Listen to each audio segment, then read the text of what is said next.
Hello, Charlotte, and welcome to another episode of CMPAC Spotlight, where we are shining a spotlight on another phenomenal member. Today we have Mr. Rickey Thomas. Thank you for joining us today. I'm so glad to be here. Thank you for having me. Okay, so I have a first question. Okay.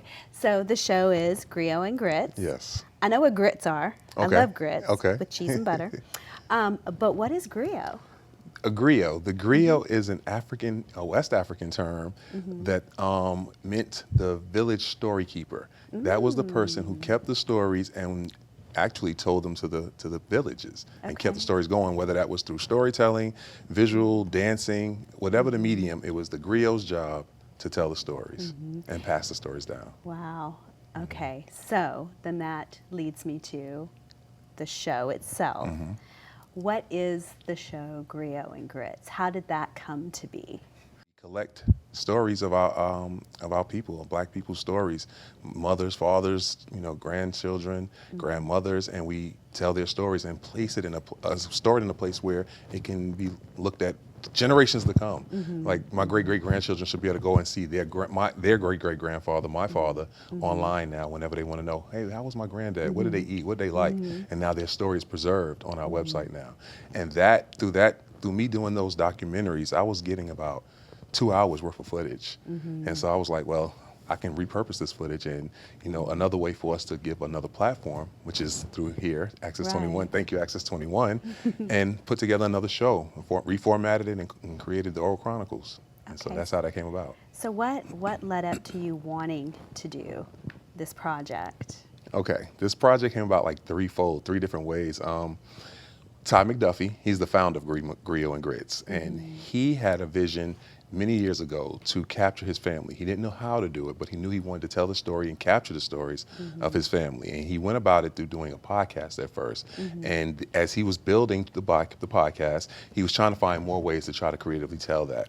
And he ran into one of my good friends, Sherrod Griffin, a third party, who is a great guy with ideas and knows how to bring visions together. And he heard Ty's vision and was like, how do we do this? And they still hadn't come to a complete formation yet. But my grandmother ended up passing. And when my grandmother passed, I had some old footage of her that I had, and I ended up doing a mini documentary on her. And when Sherrod saw that, he said, this is what Griot Grits is going to be. And we all came together and we started building, and it's just taken off. And it's further more than what I ever thought it was going to be a year ago. And here we are now with a television show, a mini documentary series, and who knows what's next.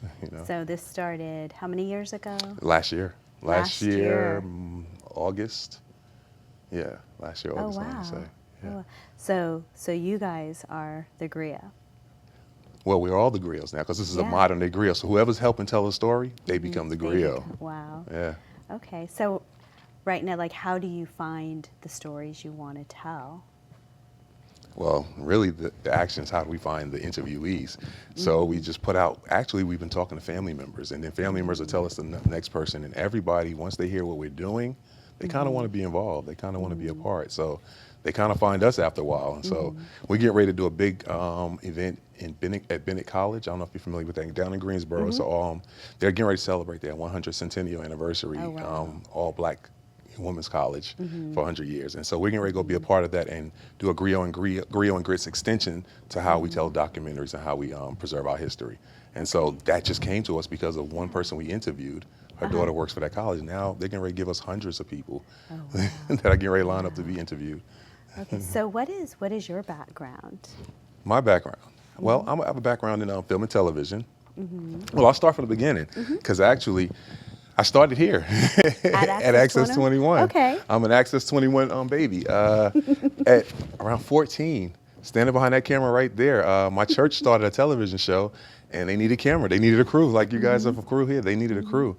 And they went to recruiting, and they recruited me, and it was like, we just need you to come behind this camera, come take the class, come get involved. And I did all of that, and I stood behind that camera, and I watched, and I was like, I was fascinated with this world. And this is a new studio. We used to have a studio over off, I think it was East Moorhead, I think it was on. And when you go in the control room, when you go into the studio, you could actually see the control room through the glass they had. Okay. So I was standing on the camera, but I was watching the directors and everything going in that room, and I was like, I need to be in there, because everybody who seems like the important people are in there running this whole show.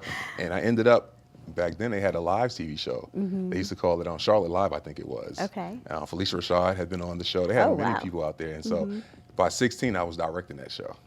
Nice. A lot of TV Nice. shows. So then after that, it was like, yeah, this is what I'm going to do. Okay. 18, 19, I went to college. 20, I went to college for it and got my degree in mass communications, concentration in film and television. Okay. And then from there, went to the Inspiration Networks, and the rest is history. Okay, that's interesting because I work for Inspiration Networks. That might be the connection. So I worked for Inspiration Networks from 2001 to 2010, about 10 years. So I was 2015 to 2025. Okay, so you Yeah. came right after. So Yeah. I was there when we had original programming. So Yeah, I was camp part of, meeting. Well, no, we had original programming. We did shows like iGospel. We did shows Right. like Muslim Journey to Hope. We know Yes. some same people, yes. Yeah, so yes, Fred Shaheen. Yeah. Have you ever heard Fred Shaheen? Yeah, name? Fred Shaheen, he's at Sid Roth now. Yeah, he's moved over. That was my mentor. Okay. I knew him when he first came from California. And he Yes. was doing shows like Double Whammy, Yep, People's game Court. shows, yep. Yeah, he was doing all that. And so I started studying under him. And Yeah. under him, I became a producer there. And Yeah, it was what a just- small world. Yeah, That yeah, is crazy, yeah, but yeah. But I mean, that's Charlotte. I mean, everybody's kind of connected Right. everywhere if you're in film and television. Right. You know, even with my background in film and television, Mm-hmm. I came to Access 21 because I knew James Okay. from the film and television world. So it's all interconnected. Right. So, you know, if you are in film and television or trying to get started in film and television, this is a This is an great excellent place place to to start. cut your teeth. Yeah, Yeah, yeah, exactly. Definitely. So how many have you done other shows here other than Griot Grits, or predominantly volunteering, directing? Well, the only show that I actually have done outside of Griot Grits would have been a church programming. Okay. I did a church program. It was Tabernacle of Prayer, Bread of Life, I think, one time. That was the name. We did that for years. And I was the one at the church running the audio there, running everything. I just did almost everything there. So that was about the only show that I brought here. I've done other shows in other cities. That I did a show in college once before. Yeah. Honestly, I did the first reality show. My wife there was one of my specimens on my TV show, where we went to Shaw University, and it's not a co-ed dorm, so I figured a way out how to get to the girls' dorm by creating a TV show, and they let me in. Maybe we need to pull up a third seat. So yeah, that helped me. I built a TV show. Then that kind of started my understanding of television as far as like how to put it together by myself to really pull it off. So yeah. Right. Yeah. Okay. What do you think are some of the most valuable things you've learned here at Access 21 that you've been able to use in your career? Well, since you asked that question, I'm gonna say it like this: when I went to college, me and my professor got into it an awful lot Well, because I was already in the studio at 21 at 14. yeah, so you knew. Where they teach you how to hang the lights, they teach you how to do three-point lighting, they teach you how to run the cameras, they teach you how to run the switchboards. I mean, even though it was in a time of analog, where we had 3 tape machines back there, that taught me so much more, even though into my transitioning to digital. But when I got to college, it was like, okay, I'm bored, I need to do something, which caused me to create a TV show because I needed something to do to get this out of me, my passion out. So yeah, this was my start, and this is the, you come here, you're gonna learn everything you need. You won't. It's like you can learn everything right here and then take what you got from here. So what classes have you taken? Well, recently I've only taken the producers class because I can, like I said, You can I already told her do off the it. camera. Yeah, I know. So it was I knew I wasn't coming in the studio as Yeah. of yet. I would like to go live into the studio maybe, but we have studios in Raleigh, so we use some of our studios out there to do some filming as well. So I mean, the computer is an amazing tool now. The AI software are amazing tools now. I'm not sure if everyone who knows who's watching my show, but that's an AI show. At first I was gonna bring a host into the studio, and I was thinking like, how could I make this happen? But you know how many hours it takes to do that host in the studio? It took me about 2 weeks to figure out. Oh wait, so let's go backwards for 1 Okay, minute. sure, So sure. the host Yes. is AI. The host is AI. Are we okay to say that? Is Yes. that letting the cat out of the bag? Okay. No, the so host the is host AI. is That's AI. fine. The host Okay. is AI. I actually wanted to be creative, and I wanted people to go, "Is that you?" Or is it You're right. you? It looks Yeah. like you a little bit, and I've literally gotten that now. We actually did an AI conference this past weekend at Bennett College, and a lot of people was like, "Is that you?" And I was like, "No," but that's exactly the effect I was going for. And I used my likeness of my voice and synced it up, and here we have Claude Harris, and he's doing a great Yeah. job right now for Griot Yeah. Grits. Did you name it Claude because of Claude? How did Claude AI? come? No. Just coincidental? I named it. I had a name in my head, and my wife looked at me like, "That's what you're gonna name it?" I said, "Well, give me a better name." And she said, "Claude Harris." I said, "That's his name," and I stuck with it the whole time. That's exactly how his name came about. So, you know, what AI platforms are you using? Wow, I'm using a lot. At first, I started out with just two. I was using ChatGPT, and then I moved into Gemini. ChatGPT, if you use it long enough, you're going to hit a wall. Right. You're going to hit a wall, and that's going to make you want to go somewhere. So it made me go to Gemini, hit a wall there. And what I mean when I say I hit a wall, it means that you can. AI is about prompting, and I don't know if everybody understands this, but you can type in what you want into this machine basically, and it gives you out a visual of what it thinks you want. And it only will take you so far with your ideas. You have to be very specific and detailed with what you're going to prompt it. And so Gemini hit a wall, and I ended up going to Claude. Yeah, that's where I am now. Yeah, Claude. And Claude right now for the last 2 or 3 weeks has been my best friend. Yeah. Claude. Yeah. Claude I've been has really telling everybody, you got to go to Claude. You got to go to Claude. I'm the same way. I've been telling everybody, you have to go to Claude because it's professional, and it gives you professional looking documents, and it takes my ideas and then spits me back ideas that are even a little bit better than mine, that we can bounce ideas off each other. Have you tried taking, because I did this, prompting ChatGPT, right? Okay. And like I do marketing, so I'll prompt that, and then I'll take that and I'll put it in Claude, and I'll tell Claude, okay, tell me about this. Is this any good? Like find all the, you know, I kind of play them against each other. Absolutely. Have you done that? Absolutely. That was my first. Once I realized I wasn't getting anywhere with anybody, I would go with chat, and then I ask, and I'll take it into Gemini, like you just said, and I say, now Claude, look what they said. Tell me you can do better than them, and I'll do just like that. And he will come, oh yeah, I can definitely. And the whole conversation ensues because of that little prompt right there. But yeah, we prompted, and you can tell it to do. It took me 3 weeks to write my prompt. I have a 26-page prompt for that show. Oh wow! So I can take that 26-page prompt and put it in any AI software now, and I should get the exact same output. Result. Yeah. Now, did you see that Claude now has video editing? Yeah, all of them now have video editing. That's so crazy. I'm with Suno. I don't know if you have heard of Suno yet. I know Suno. I haven't played in Suno. Suno's gonna drive you crazy. Suno is the next level. But anyway, now Suno has a video level, and it's like they're creating music videos out of Suno. I'm like, okay. I know somebody who's doing that. Yeah, Timbaland is doing that. So I saw his. Some of my partners are affiliated with Timbaland, and they're really big about the Suno. And we talked about it this past weekend, and it's really a new platform that if you haven't tried it, give it a try. It's going to blow your mind. Yeah. So how important then do you think it is for people that are potentially going to be creating content, shows, all of that, to learn AI, to not be afraid of it and to learn it? Well, I would say, honestly, what's going to happen is if you don't use it, that's like saying to someone now, if you don't use Google, where are you at right now? Right. If you don't use, everyone's using Google. I mean, it's on every device, on every cell phone, and the same thing with AI. 6 months ago, it wasn't. Claude wasn't everywhere, but now 6 months later, it is. So if you don't use it, you're going to get left behind, kind of, sort of, because every system is going to go to AI. So how are you going to operate? You're going to be lost. Right. And so I would suggest you learn it and at least lean into it a little bit. I understand we are fearful of it, and we were fearful of Google because Google sees everything, but. Here we are. Here we are. Maybe they need to have you come teach a class here. Well, that's what I'm trying to do. I would love to do that. We should get that going. I have a whole team. We did a whole AI conference. We can come in and do something. That'd be great. Okay, so one of the episodes I watched, it was your father in the episode. And there is a scene, because he was in the military and he was talking about, in the Navy, how they teach you how to swim is. Well, he wasn't in the military. He was talking about his father. His father. Okay, his father was in the military, and the way the Navy teaches you to swim is to swim. So you have a man jumping in a pool. That was. How long did it take you to create that? Because it is very, very. I mean, unless you're really deep in AI, I don't think the average person would know that was AI. It's very legit. Yeah. Honestly.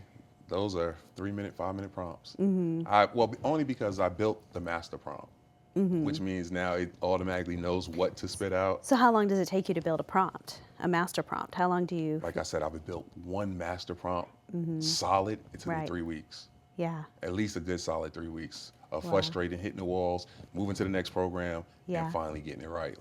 3 weeks. And even still, it's not 100%. AI is never 100%. Right. So. I'll share a little secret. I had an interviewee call me this morning who watched the show. She's like, my birthday wasn't on that date. And I was like, oh my God, I got to get AI because he switched her birthday. Yeah. And I was like, Yeah. what would you do that for? The It transcript is right there. hallucinated, yeah. It hallucinated. That's Yeah. exactly what it did. It Yeah. hallucinates. And so you definitely have to watch out for that. And I'm definitely going to have to get some more people my wife likes to watch to safeguard me before I present. Yeah. So, Yeah. so that's cool. Okay, so we're going to show a clip Okay. from Griot Grits, and then I want to Okay. come back and talk about it. Okay. And talk about what is coming in the future and all of that. Sounds all right? good. Sounds good. So take a look at this clip, and we'll be back to talk more about it. A living repository of Black voices, Black histories, Black family stories. Built one voice at a time, preserved into eternity. Every week, a new episode drops. Every week, 3 more griots sit at this table. The archive grows. Go to griotandgrits.org and explore the collection. Stories that have already been told. Voices that are already preserved. I'm still blown away that is not a person. Right. That is amazing. Right. Are you using AI anywhere else other than for the show? Well, AI is in the background. AI is running all my transcripts now.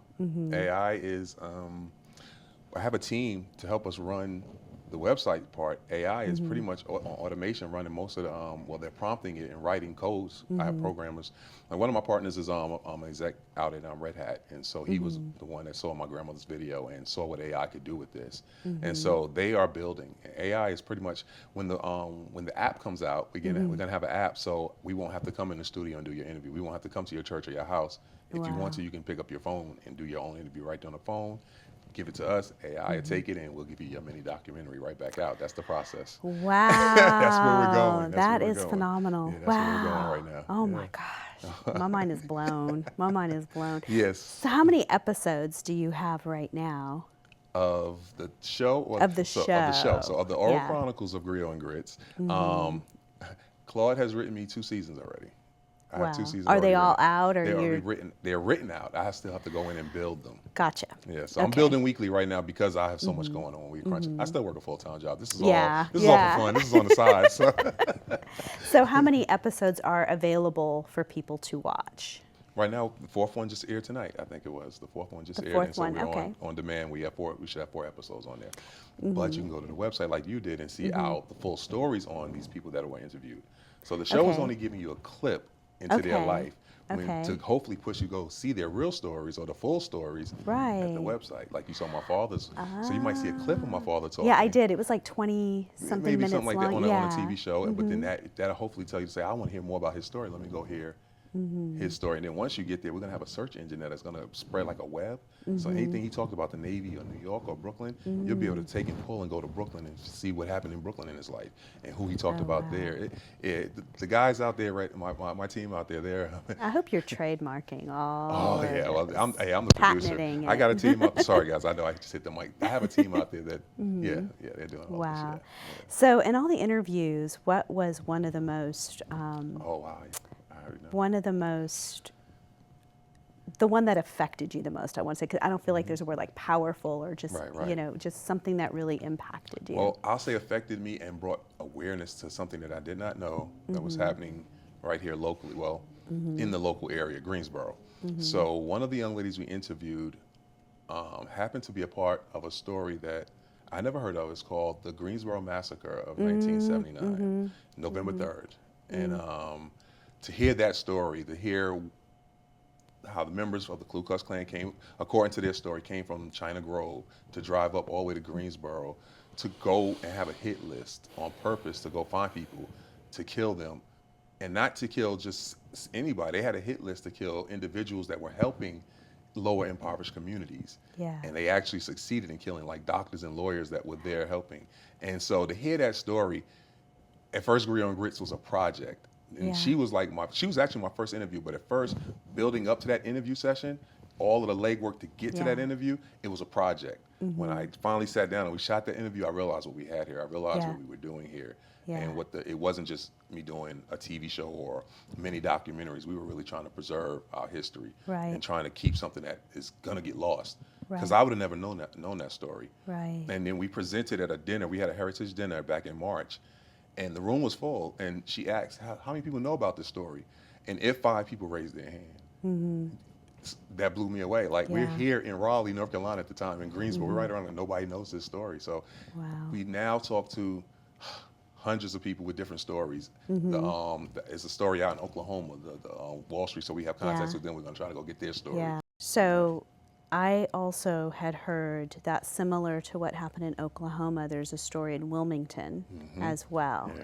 I don't know if you've found anybody. We getting stories in all the time. Yeah. We heard about a story in Wilmington where they buried the city with something like that. They covered it with water, I think it was. or Yeah, something I to can't. that. I don't know There's the a lot whole of stories. I story, would say but there's a lot of stories. so like do you that. ever like hear these and go, you know, maybe this should be a movie? Well, of course. Are So you- my first love is film.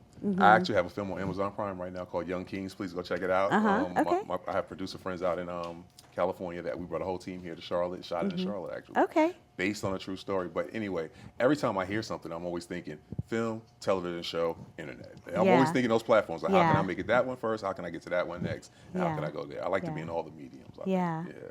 It's amazing because I still go back to you were 14 Yeah. here, Yeah. working camera, Yes. and now where you are Wow. now. That's amazing. It was really just, it was an assignment. It seems like it, and I'm thankful for the sign. I really love television. As a kid, I grew up engrossed in 80s TV. 80s TV was like, it's the best TV. Like, you can't beat, if you watch TV now, just watch the format and the storytelling and the engagement and really and the messages. They had Yeah. real messages. They back taught then. lessons. They taught lessons. We learned lessons watching TV. Yeah, not bad behavior. Right, like right. lessons, It was yeah. positive messages. It was always something positive for 80s kids. So to me, that was the best genre of television to grow up in. I watching, have to and- agree. Yeah, I mean, I and did start watching the Golden Girls again. Oh, come on. I'm telling you, it's like, thank God we have streaming now. You can binge watch everything. Yeah, You've been yeah. binge watching Law and Order. Like, yeah, Yeah, let's go. These are yeah. classics. Yeah. So where do you want to go from here? Where do I want to go from here? That's a great question, too. I would like to, my passion has always been film and television. I would like to be at a place where I have 16 different projects going on, and a producer over there and a director there, and I'm just stepping in to make sure everything is running and Yeah. we're moving forward. And that's the place we're trying to get to. Yeah. We're almost there. We're getting to that place where we Yeah. have multiple projects just pushing. And I'm you know, excited teams. for you. Oh, I'm yeah, thank excited. you. Yeah. So the company is in Raleigh. Well, yeah, we're based out of Raleigh. Are Griot you in Grits. Raleigh or are you here in Charlotte? No, I'm here locally in Charlotte. You're locally in Yeah, I'm Charlotte, locally in which is Charlotte. why you are able to be a Exactly, producer here at Access exactly, 21, the exactly. major requirement. And major requirement. So outside of that, what would you want to share with a potential member, someone, another 14-year-old? Oh, wow. Follow your dream. If you really want to pursue a career in television or film, follow your dream. Like, don't hesitate. Don't wait. Don't think you can't. That's the thing. A lot of times we stale ourselves, or we stifle ourselves by thinking we can't do something, and then you wait a whole year thinking you can't do something. Like, I planned this television show, The Oral Chronicles, a year ago, and everybody was like, "Let's focus on the videos." I was like, "Okay, I'm focusing on that," but I kept planning on it anyway because I knew eventually I'm going to get to that place where I'm going to have a whole lot of content and I'm going to do this show. Yeah. And I just kept doing it, and so finally I'm here, and now we're here. So had I not just kept pushing on it, even though people were saying, my team was saying, "I don't think we should focus in that direction. Let's go to that direction." I was like, "Yeah, I want to. I'm doing everything y'all say do. I'm still going to do what you asked me to do and get that job done, but I'm going to keep on working on this in the background because it's inside me. And if you have something on the inside of you pulling on you, it's going to come out anyway." You know what's amazing though? Is you're saying this started a year ago. Yes. That is not a lot of time in the film and television, at least not old school. I get everything's changing now, Yeah, right? yeah. But it used to be projects kind of took 5 years or more Oh, yeah. to get them from conception to screen. My first documentary, which is on YouTube right now, I mean, it's one of my early on projects.